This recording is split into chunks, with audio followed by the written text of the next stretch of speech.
الرجیم بسم اللہ الرحمن الرحیم وقالوا لن يدخل الجنة إلا من كان هودا أو نصارى تلك أمانيهم قل هاتوا برهانكم إن كنتم صادقين بلى من أسلم وجهه لله وهو محسن فله أجره عند ربه ولا خوف علیہم ولا هم یحزنون۔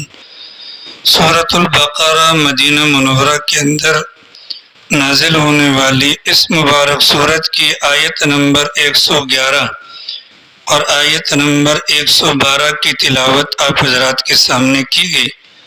یہود کی برائیاں، ان کی ذہن کے اندر جو شرارتیں اسلام اور اہل اسلام کے خلاف جو منصوبے وغیرہ موجود تھے، ماقبل والی آیات میں اللہ تعالیٰ نے ان کے ذہن کے اندر پیدا ہونے والے خیالات اور ان کے غلط منصوبوں کو امت کے سامنے بیان کیا، جس کے ضمن میں یہ بتلایا گیا تھا کہ یہ جتنے بھی لوگ ہیں، یعنی کہ جو یہود ہیں یا عیسائی ہیں یا مشرکین ہیں، جو بھی ہیں، ان تمام لوگوں کے ذہن کے اندر ایک بات تو یقینی اعتبار سے ہے کہ یہ چاہتے ہیں کہ مسلمان پھر سے اپنے پرانے مذہب کی طرف لوٹ آئیں اور دین اسلام کو چھوڑ دیں۔ یہ متفقہ طور پر سب چاہتے ہیں، اور اس کی وجہ بیان کی گئی، ان کے دلوں میں اہل اسلام کے بارے میں حسد ہے، اور حسد کی بنیاد پر یہ چاہتے ہیں کہ جیسے ہمیں پریشانیوں کا سامنا ہے ویسے ہی انہیں بھی پریشانیوں کا سامنا ہو۔ مسلمانوں کو حکم دیا گیا کہ وقتی طور پر آپ ان کو معاف کیا کریں، درگزر کا معاملہ کیا کریں، اور اپنے کام سے کام رکھتے ہوئے یہ وقت ہے وہ کہ اللہ رب العالمین کے ساتھ اپنا تعلق مضبوط کیا جائے اور اللہ کے تعلق کی طاقت کو اپنے ساتھ یکجا کر کے ان سے بدلہ لیا جائے۔ چنانچہ اللہ کے ساتھ تعلق کے لیے دو عمل بتلائے گئے۔ پہلا عمل ہے نماز کو قائم کرنا، اور دوسرا عمل ہے زکوٰۃ کو ادا کرنا۔ نماز کا قیام اور زکوٰۃ کی ادائیگی، ان دو اعمال پر انسان کا تعلق اللہ کی ذات کے ساتھ جڑ جائے گا، اور پھر اس کے نتیجے میں ان لوگوں کے خلاف عمل کرنا آسان ہو جائے گا۔ اب آیت نمبر 111 اور 112 کے اندر یہودیوں کے غلط عقیدے اور باطل عقیدے کا بیان ہے۔ یہود اور اپنا نصارہ، یہ جو دو فرقے تھے، ان کو اہل کتاب کہا جاتا ہے۔ یہود اپنی نسبت حضرت موسیٰ کی طرف اور نصارہ اپنی نسبت حضرت عیسیٰ علیہ السلام کی طرف کیا کرتے تھے۔ ایک بات میں دونوں متفق تھے، اور وہ یہ تھی کہ ان دونوں کا یہ کہنا تھا کہ جنت میں جائیں گے تو صرف ہم جائیں گے اور ہمارے علاوہ کوئی بھی نہیں جائے گا۔ اتنی بات تو دونوں کی ہوتی تھی۔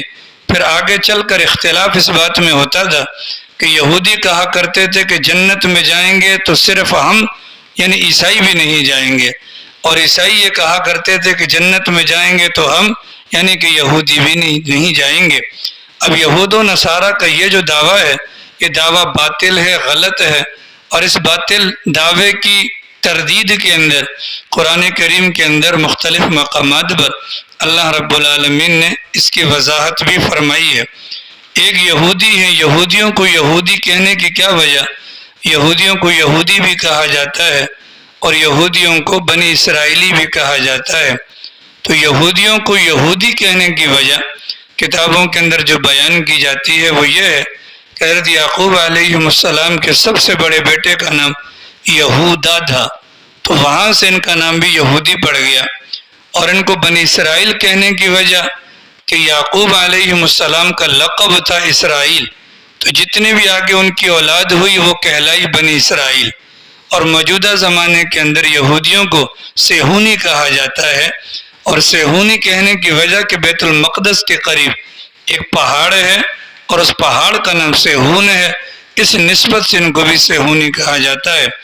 ان لوگوں کا دعویٰ ہے یہود کا کہ ہم حضرت موسیٰ علیہ السلام کو اپنا نبی مانتے ہیں، اور تورات پر ہمارا ایمان ہے، جبکہ قرآن و سنت کا مطالعہ بتلاتا ہے یہ صرف حضرت موسیٰ کا نام استعمال کرتے ہیں، کامل ایمان ان کا حضرت موسیٰ پر بھی نہیں ہے۔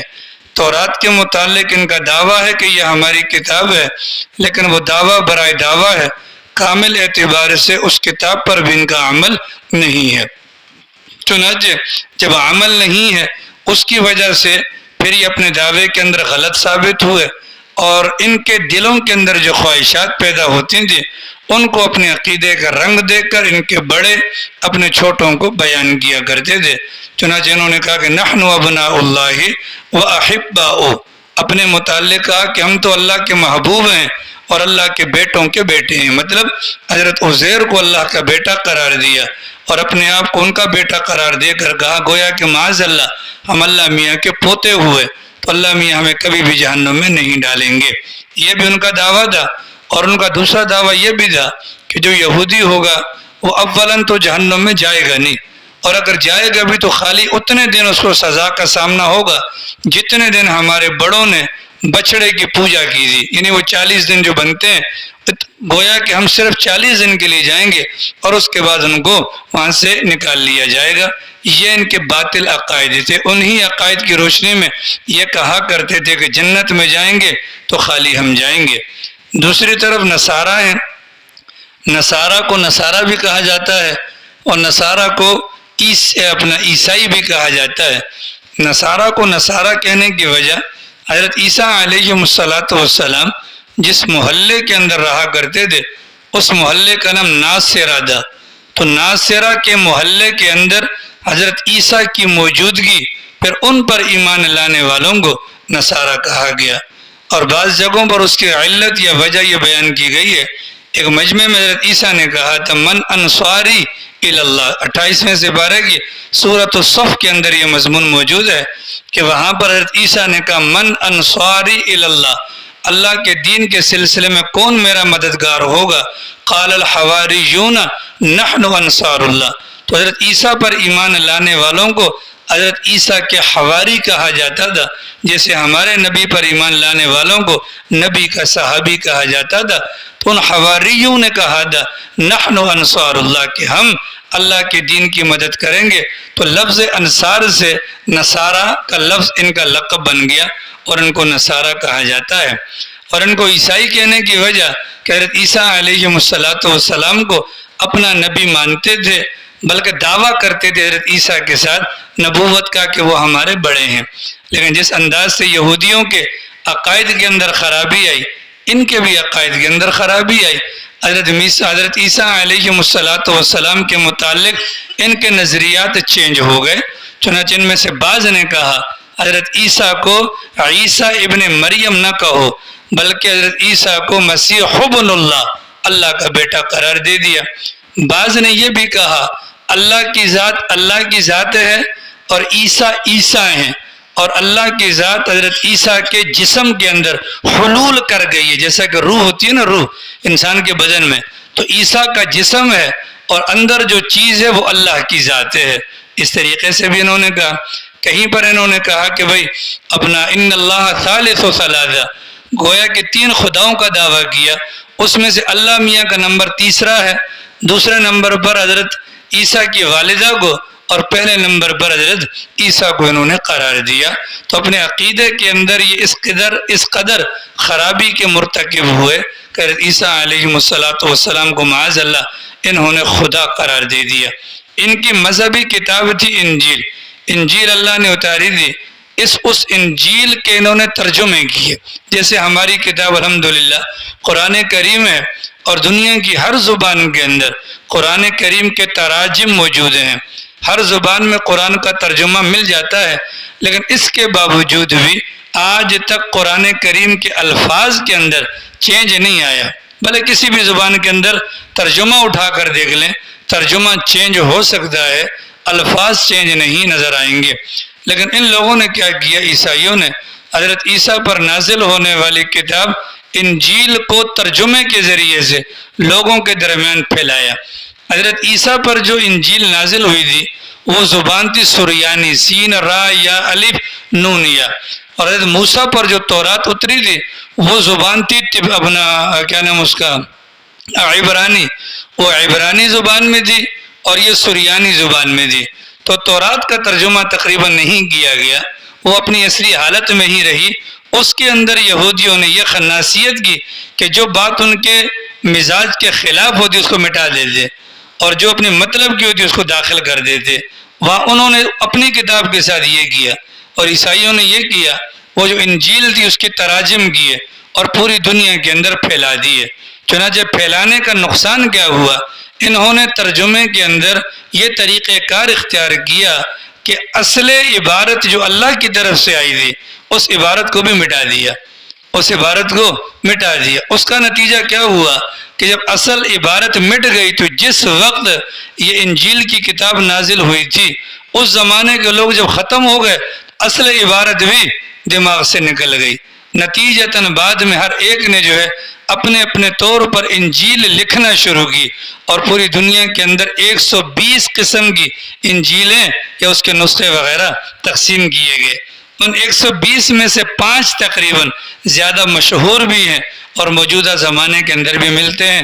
یوحنا ہے، متی ہے، لوقا ہے، اور مرقس ہے، بربناس ہے، یہ اس وقت نسخے ملتے ہیں، لیکن باقی ماندہ 120 میں سے جو ہیں وہ مارکیٹ میں نہیں ملتی۔ تو اب ان کا دعویٰ حضرت عیسیٰ علیہ السلام کی قوم کے ماننے والوں کا یہ تھا کہ جنت میں ہم جائیں گے۔ اللہ تعالیٰ نے دونوں کے نظریات کی تردید کی کہ یہود کا یہ کہنا کہ جنت میں ہم جائیں گے، ہمارے علاوہ کوئی نہیں جائے گا، غلط ہے۔ عیسائی کا یہ کہنا کہ جنت میں ہم جائیں گے، ہمارے علاوہ کوئی نہیں جائے گا، یہ بھی غلط ہے۔ اس کی بنیادی وجہ کیا ہے؟ غلط ہونے کی بنیادی وجہ یہ ہے اللہ رب العالمین نے جنت یا جہنم کو کسی کی ذات یا کسی قوم یا کسی فرقے کے لیے خاص نہیں کیا۔ ایک اصول اللہ نے بتلا دیا، وہ اصول اگلی والی آیت کے اندر آئے گا۔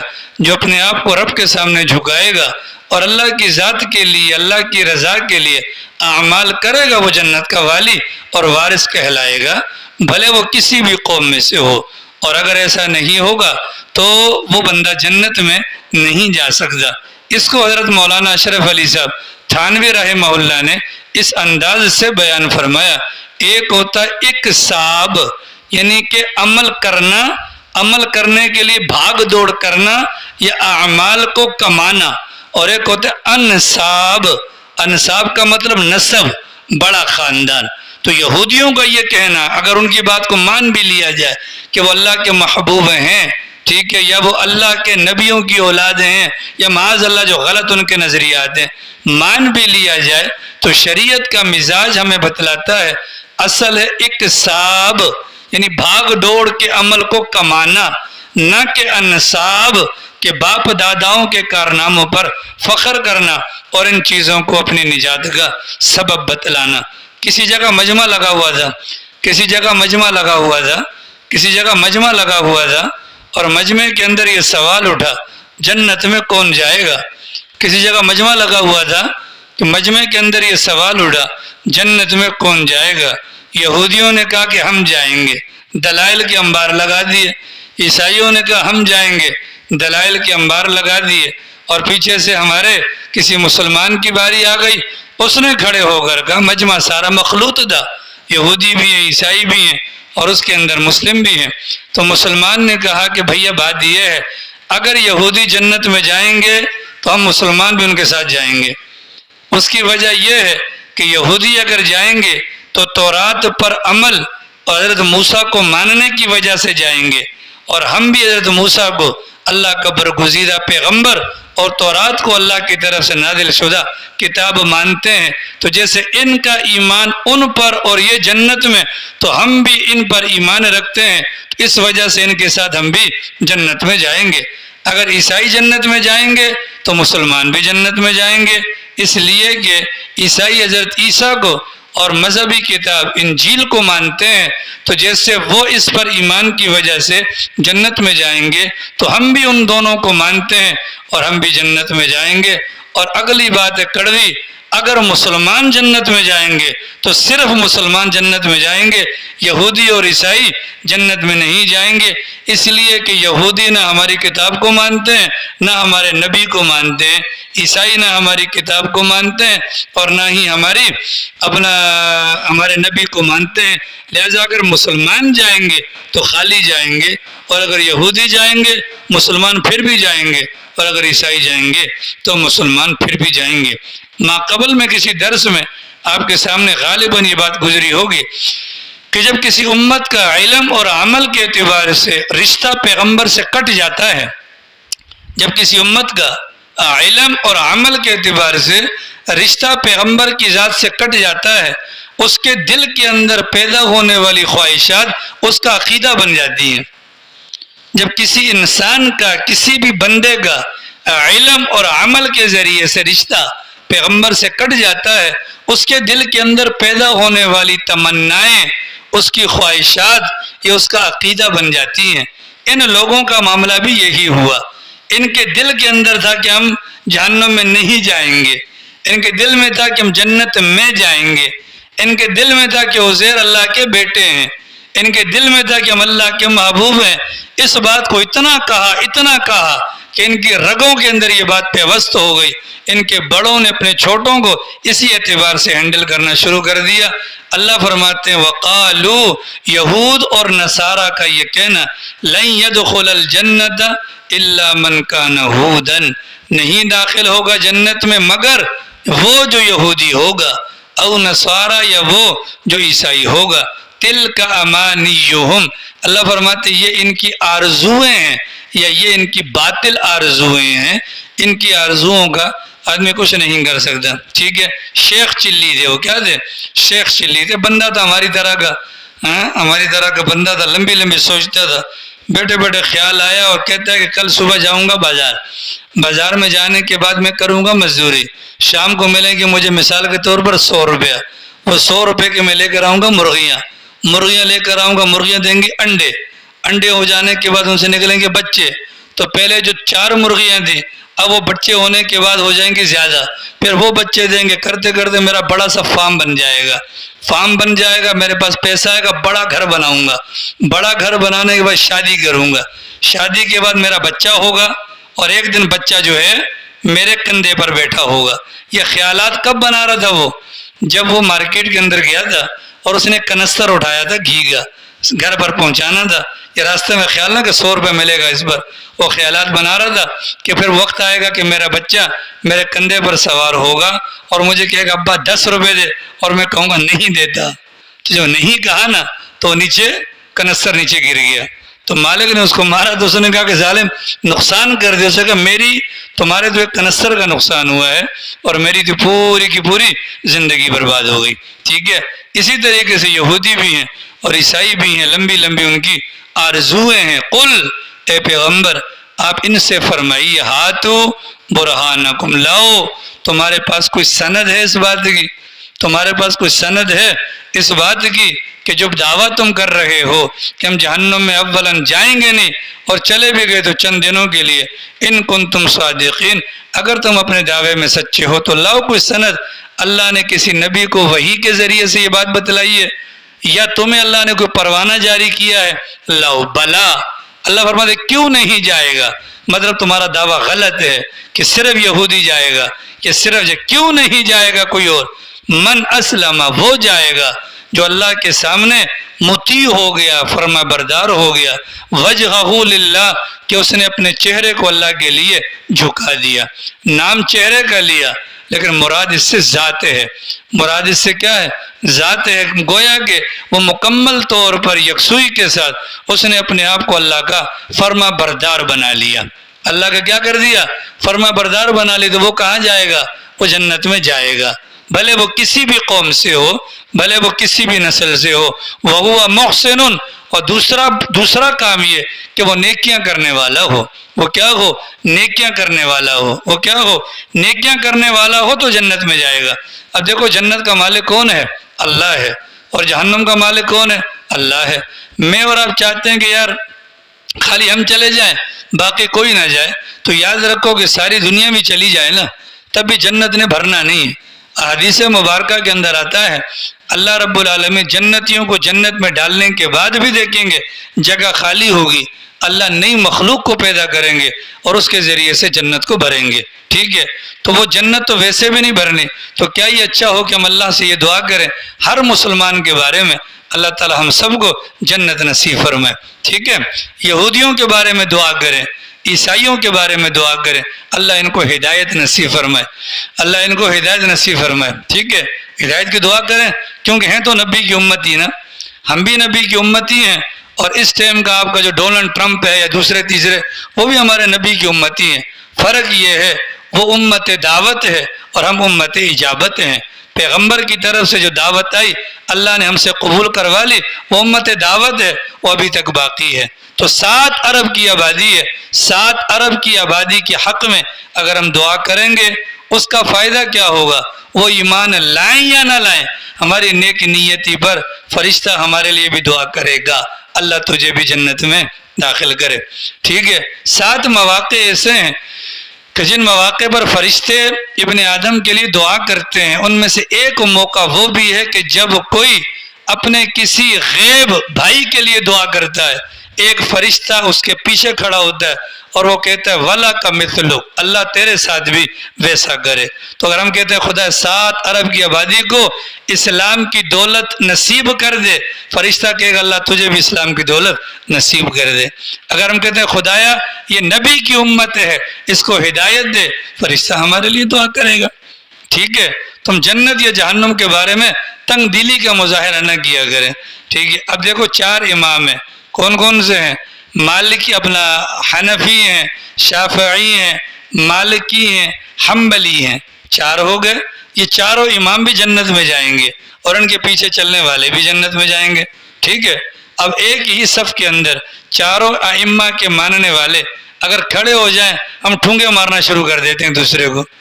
ٹھیک ہے، کسی نے ہاتھ اوپر باندھ لیے، کسی نے نیچے باندھ لیے، کسی نے بالکل نہیں باندھے، ہمارے پیٹ میں مروڑ آتا ہے. بھیا یہ 4 امام بنانے کا مقصد تاکہ پیغمبر کی کوئی سنت مس نہ ہو جائے. ان چاروں ائمہ نے پیغمبر کی مکمل سنتوں کو گلے سے لگایا اور امت کے سامنے بیان کر کے امت کے لیے آسانی کا پہلو رکھ دیا. بھائی چاہتے ہو تو ابو حنیفہ کا دامن پکڑ لو، چاہتے ہو تو مالکیہ، شافعیہ، حنابلہ کا دامن پکڑ لو، جاؤ گے سارے جنت میں. یہ تعصب کی بات نہیں ہے کہ جی جنت میں صرف حنفی جائیں گے، شافعی جہنم میں جائیں گے. فیصل ٹھیک ہے، آ رہی سمجھ میں؟ آپ لوگوں کو سمجھ بھی آ رہی ہے؟ یہ ہوائی فائرنگ ہے، آ رہی ہے نا؟ ہاں، ہوائی فائرنگ تو نہیں ہے نا؟ ٹھیک ہے، اسی طریقے سے ہمارے 4 سلسلے ہیں جو آپ نے دیکھا ہوگا تصوف کی لائن کے اندر. تصوف کا مقصد کیا ہے؟ کہ دھن اور دھیان نصیب ہو جائے، عبادات میں خشوع خضوع نصیب ہو جائے، اللہ تک پہنچنا آسان ہو جائے. پھر اس کے لیے 4 سلاسل ہیں، 4 مختلف طریقوں کے سلاسل ہیں. نقشبندیہ ہے، چشتیہ ہے، سروردیہ ہے اور قادریہ ہے. یہ چاروں سلاسل بھی ان کے علاج کے طریقے مختلف ہیں لیکن منزل سب کی ایک ہی ہے کہ اللہ کی رضا تک پہنچتا ہے. ٹھیک ہے، اس میں بھی آپس میں نہیں ہے چشتی ہے اس سے منہ نہ لگاؤ، یہ نقشبندی ہے منہ نہ لگاؤ. خدا کے بندے اتنے تنگ نظر ہونے کی ضرورت نہیں ہے. اور پھر تنگ نظری ہوتی ہے کس چیز میں؟ جنت کے اعتبار سے، باقی نہیں.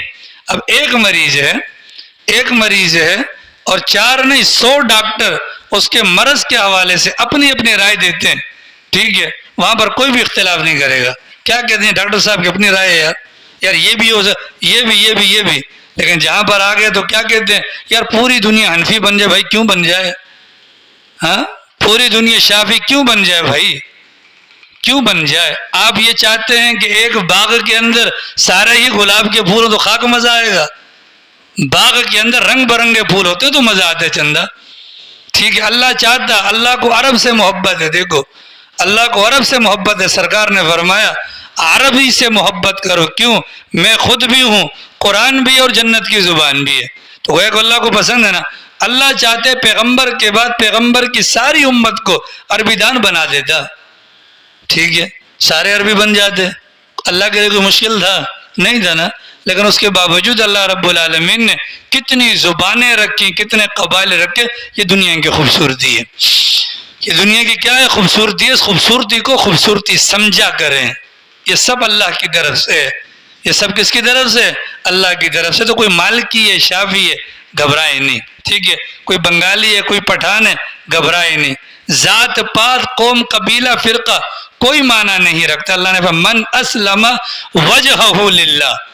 ٹھیک ہے، جو مطلب یعنی کہ اہمیت رکھتی ہے چیز، وہ اللہ کے سامنے جھکنا ہے اور اخلاص کے ساتھ جھکنا ہے اور نیکیاں کرنی ہیں. اور کیا کرنی ہے؟ فَلَهُ أَجْرُهُ عِنْدَ رَبِّهِ. فَلَهُ أَجْرُهُ عِنْدَ رَبِّهِ. ابو لہب سرکار کا چچا بھی ہے، سرکار کا پڑوسی بھی ہے، مکہ کا سردار بھی ہے، لیکن کیا ہوا؟ نہ تو وہ رب کے سامنے جھکا، نہ کوئی نیک کام کیا. وہ جہنم میں گیا کہ نہیں گیا؟ اور بلال حبشی ہیں، سلمان فارسی ہیں، ایران کے رہنے والے، وہ حبشہ کے رہنے والے ہیں. اعمال بھی ہیں اور اللہ کے حضور جھکاؤ بھی ہے. فَلَهُ أَجْرُهُ عِنْدَ رَبِّهِ. ان کے لیے اجر ہے کس کے پاس؟ سر صدارت ان کے رب کے پاس. کس کے پاس ہے؟ ان کے رب کے پاس. ٹھیک ہے، اب رب کے پاس ہے تو یقینی اعتبار سے چیز ضائع نہیں ہوگی. اسی وجہ سے ہمارے بڑوں کے تجربات کے اندر یہ بات لکھی ہے. ہمارے بڑوں کے تجربات کے اندر یہ بات لکھی ہے کہ جب روضہ رسول پر جاؤ تو سرکار کو سلام پیش کرو اور وہاں کھڑے کھڑے سرکار کو گواہ بنا کر یہ دعا کرو، اے اللہ ایمان تو نے دیا، تیرا شکر ہے، یہ بہت قیمتی دولت ہے، لیکن نفس و شیطان کے حملوں کے وجہ سے میں بہت ڈرتا ہوں. اللہ کہیں میرا ایمان سلب نہ ہو جائے. پیغمبر کے روزے پر تجھ سے میں دعا کرتا ہوں میرے ایمان کو امانتاً اپنے پاس رکھ لے، اور جب میری موت کا وقت آئے یہ ایمان مجھے واپس کر دینا. یہ ہمارے بزرگوں کا ایک طریقہ رہا ہے. ٹھیک ہے، تو فَلَهُ أَجْرُهُ عِنْدَ رَبِّهِ. اللہ میاں کے پاس وہ پائے گا کس کو؟ اجر و ثواب کو. وَلَا خَوْفٌ عَلَيْهِمْ وَلَا هُمْ يَحْزَنُونَ. اور ایسے بندے پر نہ تو خوف ہوگا اور نہ ہی وہ غمگین ہوگا. ایک ہوتا ہے خوف اور ایک ہوتا ہے غم، ان دونوں میں ہے فرق. جیسے ایک ہوتا ہے ماضی اور ایک ہوتا ہے مستقبل. ایک ہوتا ہے ماضی اور ایک ہوتا ہے مستقبل. اگر آئندہ کل کے بارے میں کسی بات کا ڈر ہے اسے خوف کہا جائے گا. گزشتہ زمانے کے اعتبار سے کسی بات کا غم ہے، پریشانی ہے، اسے غم کہا جائے گا. ایمان والوں کو جو یہاں پر اللہ کے سامنے جھک گئے، اعمال صالحہ کر لیے، نہ تو انہیں خوف ہوگا آگے کا، مطلب ابھی پرصراط ہے، ابھی جنت ہے یا دوزخ ہے، یہ تو بات کی بات ہے. اعمال نامے کی تقسیم ہے. یہیں سے جب وہ اعمال کرتا ہوا جائے گا اس کا دل اتنا مطمئن ہوگا کہ مستقبل کا خوف اس کو نہیں ہوگا. اور ماضی یعنی جو زندگی گزاری، وقت کو برباد کیا یا کرامت کیا، اور اس کے بارے میں پوچھ ہوگی تو کیا جواب دوں گا، اس کے حوالے سے اس کو کوئی پریشانی کا سامنا بھی نہیں ہوگا. وَلَا خَوْفٌ عَلَيْهِمْ وَلَا هُمْ يَحْزَنُونَ. ٹھیک ہے جناب. اب یہاں پر دو باتیں بتلائی گئی. ایک بات کیا ہے؟ اللہ کے لیے مطلب جھک جانا، وہ تو الحمدللہ ہم جھکے ہوئے ہیں، سب اسلام ایمان والے ہیں. دوسری بات یہ کہ نیکیاں کرنا، تو بھائی نیکیاں بہت ساری کرتے ہیں، اس میں کوئی شک والی بات نہیں ہے، لیکن اصل نیکی جو قابل قبول ہے وہ نیکی ہے کہ جو اللہ کی رضا کے لیے کی جائے، اچھی نیت کی بنیاد پر کی جائے. اچھی نیت کی بنیاد پر کی جانے والی نیکی کا ثواب سرکار نے صحابہ کے بارے میں فرمایا کہ میرے صحابہ کو برا مت کہو، اس لیے کہ اگر تم میں سے کوئی احد پہاڑ جتنا سونا بھی خرچ کر ڈالے، اس کے مقابلے میں میرا صحابی کھجور کی گٹھلی اگر صدقہ کر دے تو وہ تمہارا پہاڑ اس کے برابر نہیں پہنچ سکتا. اس کی وجہ کہ صحابہ کا وہ گٹھلی دینا اس میں اتنی نیک نیتی اور اخلاص ہوگا جو پہاڑ کے برابر میں بلکہ اس سے بھی زیادہ بڑھ جائے گا. تو یہ بنیادی چیز ہے. اعمال الحمدللہ ہمارے ہیں، اس میں کوئی انکار. ابھی ہم بازار جائیں گے انشاءاللہ، بولو انشاءاللہ.